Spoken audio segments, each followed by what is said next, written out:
Hi everybody, Ryan here from CJ Airsoft. Today we have a bit of a different kind of footage to show you, and that's going to be of some gameplay.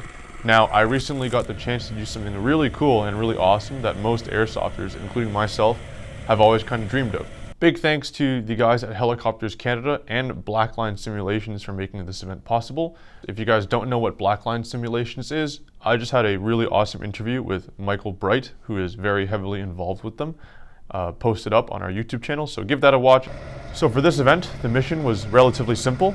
We had to fly up in a chopper, land somewhere, hike through a forest for a bit, set up an ambush this vehicle convoy, which was a truck, and then take this intelligence briefcase they had, make sure everything was secure, and then exfil via the chopper.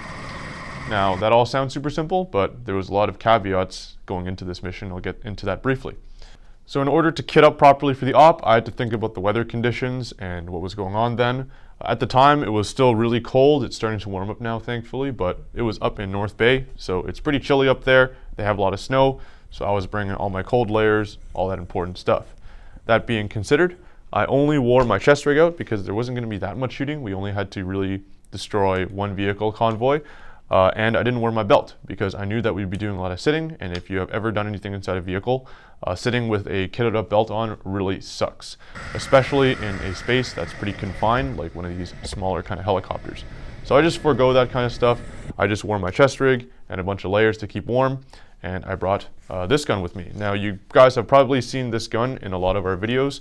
This is pretty much the same M4 that I always run.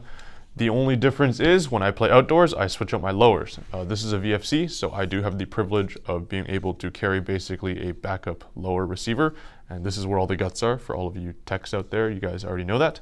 So this one is my indoor lower. So if I'm playing at Siege or any CQB arena where I have a FPS limit, this guy is the one that shoots fast and shoots at that lower limit.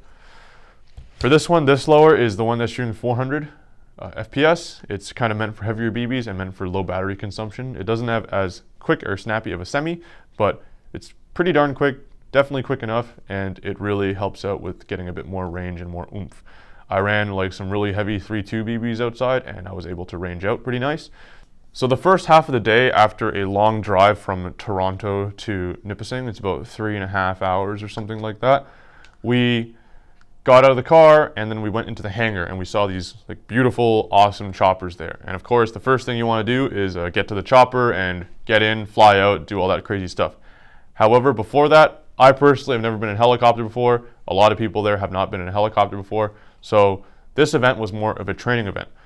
The first half of the day was dedicated to getting acquainted with the staff, knowing how the helicopter kind of works, the ins and outs of where like some of the safety mechanisms are and stuff like that, just in case of an emergency. And a big thing we practiced was dry runs. So getting in and out of the helicopter, simulating the fact that the rotors are going to be on and all that stuff. And of course, storing stuff in their appropriate containers. So for those of you who don't know, helicopters, they don't like to have things that are explosive or flammable inside. And we did have smoke grenades. So we put those all in kind of like a bag, and we had to store these bags outside of the chopper. So a lot of the times when we were doing these training and dry runs, it was more so unloading stuff, loading back on, how to exit, where not to walk to, all the kinds of stuff to keep you safe. The pilots were crazy experienced. They're pretty experienced in doing like a lot of wilderness flying and flying up in these kind of more wild areas. One of the chopper pilots actually was a pilot for MSF, which is Doctors Without Borders, and he actually flew in war zones doing all that crazy cool stuff. So definitely super qualified guys. I highly recommend checking their website out. Once we felt like we were proficient enough, and it took us a lot of runs and a lot of dry runs for them to criticize us, how to even like put the seat belts on, how to make sure, you know, nothing's getting caught up. We then took a little lunch break. I didn't really eat much. I just kind of had some pepperettes and some Gatorade as the Milsim diet goes. Once we got that going on, we started to be briefed on our mission. So Sean, the lead organizer of Blackline, briefed us on what was going on, how we were going to fly in. We were separated into a few squads of 3, and we were going to fly into this quarry, drop off there, get out of the helicopter, go into the tree line, hike a few meters into the woods, which felt like forever, and set up an ambush and wait for the convoy to show up. So the first thing I noticed when the helicopters touched down, other than like the very palpable excitement inside of me, was how much thrust they actually produce from their blades. Now, when we were doing the training, the instructors were telling us that they have seen these chopper blades lift up things as big as mattresses or plywood and stuff like that, you know, stuff that has a lot of surface area. Even though it weighs a lot, it's able to be lifted up, and of course those things can cause pretty serious damage if they get caught in the blades or something like that. So when I was on the ground and the chopper was touching down, I had my helmet on, my eye pro on, I had my face mask on for safety reasons obviously, and everything like that. It was crazy how much thrust and how much wind there was coming in and kicking up. So it was on the tarmac, and you know, like the pavement generally, they have little bits of sand or little bits of rocks and stuff in it, and it was like a dust tornado. It was insane. Like, even though the M4 is a pretty closed system, there's not too many gaps to get in, I saw like sand getting into it as if somebody was like basically salt and peppering my gun. It was incredible. And even though I had eye pro on, you just hear like tick, tick, tick, tick, as if like a bunch of BBs are going on around you. It was a lot of thrust. If you're ever going to be around a chopper while it's taking off and it's in a dusty area, definitely eye pro is necessary. More, not just for BBs if you're doing airsoft stuff, but just to keep your eyes safe from all the stuff rotating around you. One of the main things they were teaching us to do was making sure we had no loose straps or loose parts on us, because you're obviously in a very fast moving vehicle and it's kicking up basically a cyclone underneath it. You don't want anything like dangling or flapping around, which you already shouldn't if you're kind of more squared away with your kit. So one thing that that was pretty funny was a buddy of mine that was there. He had his suppressor just kind of fall off in the middle of the dry run, and then it was like, okay, don't run that, because if that thing gets caught up in the blades, that's not a good it's not a good thing. So I have this little mini micro can on my gun here, and it's really securely attached. Actually, I physically have bent the prongs in to attach quite tight. But because I saw that happening, I took it off, and that was a bad idea, and I'll get into that in a bit. So once we got on the chopper, we flew, and it was really awesome. They did like some pretty aggressive flying, quite a lot of G's in it, compared to like your civilian helicopter flight where you fly up and just look at the city or something like that, take nice pictures for your partner. This was like pretty low. The angle of attack was like pretty significant. We were landing in a quarry, so when it landed, it just kicked up like a huge dust storm. Super cinematic. Blackline events are awesome because they really do make you feel like you're in a movie. It was quite immersive.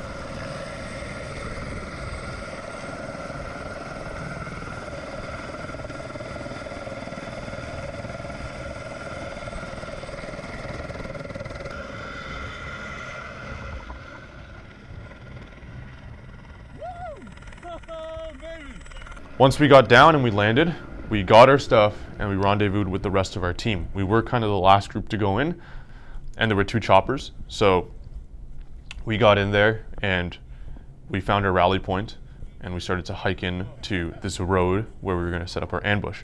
Now, a lot of the guys have GPSs and stuff. Our squad leaders had GPSs. So we found our coordinates and we started to head towards that coordinate. Now, in heading towards that coordinate, there was something that we didn't really expect. Now, in Toronto, at the time, the snow was already melting and there was not much snow on the ground. Now, if you go up to North Bay, there is still a crap ton of snow on the ground. And I'm talking a lot. Like, it wasn't just like ankle deep or knee deep. There were parts where it was just up to my waist. You would take a step and your foot would just sink into the snow. So I think we only had to hike in like 500 meters, which was like less than a kilometer or something like that. But it felt like forever because the snow was just so deep, and it was like walking through quicksand or something like that, something insane. There was so many times where we got bogged down because I was kind of in the front with our commander, which was Phil. Awesome guy, by the way. Hi, Phil, if you're out there. We were bogged down by a lot of snow and by people tripping. Some people were not as proficient in walking through deep snow, which is super fair. And you know, people's kit and stuff, it's a huge reality check. I was really lucky to have my kit relatively squared away, so it wasn't too bad for me, and I'm pretty used to long distance hiking, so it wasn't too bad for me. However, for some people it was pretty nuts, and that's why it's important to have your kit squared away. That doesn't mean it was easy for me either. I was sweating balls and I was panting and I was like crawling at some points to spread out the weight of myself to not sink through the surface, which was pretty difficult. Throughout that kind of adventure, Phil was radioing Jeremy, which was our 2 IC or our second in command. And Phil had some communications issue. I don't exactly remember what it was. I think like his contacts were off or disconnected or something like that. Another reason to have your kit squared away. Sorry, Phil, but I know normally you're pretty good, but maybe too much hype, maybe something like that. So for that, because he couldn't communicate with Jeremy and get our kind of two big squads and all of our fire teams super linked up, I ended up being kind of the emergency radio guy, since my radio and my stuff was working decently okay. That was really useful to go through a radio course that I went through with the Blackline guys, because it taught me how to kind of use proper procedures and proper words. I know I still messed up a little bit, and Phil did get angry at me, or kind of cross at me because I was saying repeat instead of saying say again or something like that. But I'm learning, that's part of it. It's just part of learning. But he did say I did a great job, and I really appreciate it because he's a lot more experienced than me when it comes to those kinds of things. So we walked forward and we set up our ambush. When we set up our ambush, I put down a Gore-Tex layer because the snow, it wasn't like super cold, and if you're laying down, the snow starts to melt and starts to seep through your layers. I kind of put just a Gore-Tex tarp down, which was my jacket, so I can kind of have a bit of a dry spot to lay on. And then put the gun up and waited, and waited, and waited, and waited until the car came. Now, Mike, a friend of ours from Pew Pew Airsoft, was in the front, and he first saw contact, and then he started shooting them, and then at that point we knew that we're getting engaged, let's do this. I pulled up my gun, I started shooting, and then I saw no BBs were coming out, and I'm like, darn, what the heck happened here? So I look at the front, I look at my mag, I take it out, and I see that BBs are coming in. I have a max chamber in my unit, so I opened the hop-up chamber, and I had a look to see if it was feeding, and it was feeding. But no BBs were coming out, and I'm like, I wonder why. So the last thing I looked at was at the muzzle. Not into the muzzle like this, not like this, but I looked at it, and I realized it was caked with snow. And this is what I was saying earlier, that it was really important, and this was a lesson to me. So underneath my muzzle over here, I have a Knight's Armament triple tap, and this is a really cool looking flash hider. However, it is a basically like a chamber if it gets stuff in it. And I should have put my little can on, because this would have been basically a little shield for me and would have prevented snow from getting in. And if snow got in this, I can easily just rip it off because it's a QD, and I would be able to shoot.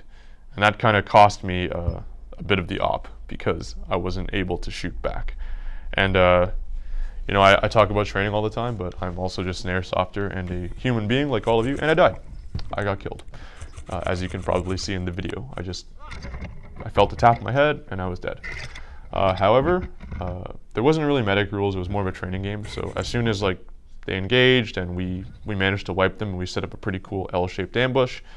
We got them all. We got our suitcase, and by the powers of airsoft, I am back in to go to the chopper to exfil out. So for those of you who don't know, Blackline events are more so not really like one army versus another, like Nightfall or those more big kind of domination style games. It's more of like a task force versus op4. And the op4 in this case was the guys from Nipissing Airsoft, and they play here. Huge thanks to them. They did a really awesome job. They had this really cool truck that came by, and they like when we killed the driver, it beeped and honked. They were like, "Bam, the driver died," and he just landed on the thing, and he was like, "Beep," like as if he died and fell onto the horn. So that was really sweet, and a really great indicator of kind of the immersion and the levels of play that we had going on. So once we got that intel, we got in the chopper, and we exfilled out. And I popped a smoke grenade to kind of wave in the air to show them where it is. I didn't want to throw it on the ground because I was afraid that it could go into the chopper blades, and I didn't want anybody to die that day, obviously. So I put up a smoke grenade, waved in the air, and they came and they took us out, and we went back, did a little debrief, and that was the game. So of course, again, big thanks to Blackline Simulations and to Helicopters Canada for making this possible. For me, I think what I learned was helicopters are pretty awesome. I can't wait to be in another one. We also got this really cool exclusive little patch for attending that event, and to kind of say that, hey, we know how to get in and out of the chopper without dying, pretty much, which is a cool little skill to learn. But a big takeaway for me was to have my kit squared away, was to make sure that I had everything going on, because I never played in snow that adverse before, in conditions like that before. I played in the cold before quite a bit, but not with waist deep snow, hiking through something for a very time sensitive objective. So putting on the little can would have saved my ass probably. I probably wouldn't have been thrown off and, you know, wouldn't have died. I don't know. Doesn't matter. I'm just crap at airsoft probably. And having probably next time maybe waterproof pants, because it did start to kind of go through my pants a bit. I just wore my Patagonia pants, which worked really well, but because the snow was so deep, they weren't waterproof. I covered them with some coating, but it wasn't perfect. And to make sure that, you know, I have my comms kit, I double check it and make sure it's all squared away before getting on the helicopter. Also on the helicopter, sorry, forgot to mention, really important to have ear pro on you. It gets pretty loud. The pilots obviously wear some sort of ear protection and communications equipment. I had these little Howard lights on my helmet over here, and that helped out a lot with making sure I didn't just hear like the sound of the chopper super loud. But yeah, that was the event. Super cool. I highly recommend you guys check them out. They're gonna have more events in the future when all this kind of COVID stuff is over. So remember guys, helicopters are cool. Airsoft with helicopters is even cooler. However, what is not cool is C21. C21 seeks to effectively ban the sport of airsoft by reclassifying a lot of the airsoft guns that we currently own into prohibited devices. So what you guys can do is check out savingairsoft.ca. There's a great writing guide to writing a letter to your MP. There is also a new petition going on called petition E3249, 249 like the machine gun, so very easy for you guys to remember. And of course, there is the Airsoft in Canada and Quebec Federation of Airsoft, FSAQ, census. And we need this census to be filled out so they have information about how we can fight the government, about how much, you know, you guys spend on airsoft, how much you guys drive to go to fields and stuff like that. The more information we have to fight this, the more facts and logic we can present to the government to help save our sport. So everybody, please remember to check out the links down below for that kind of stuff. Thank you so much for watching, and stay safe out there, everybody.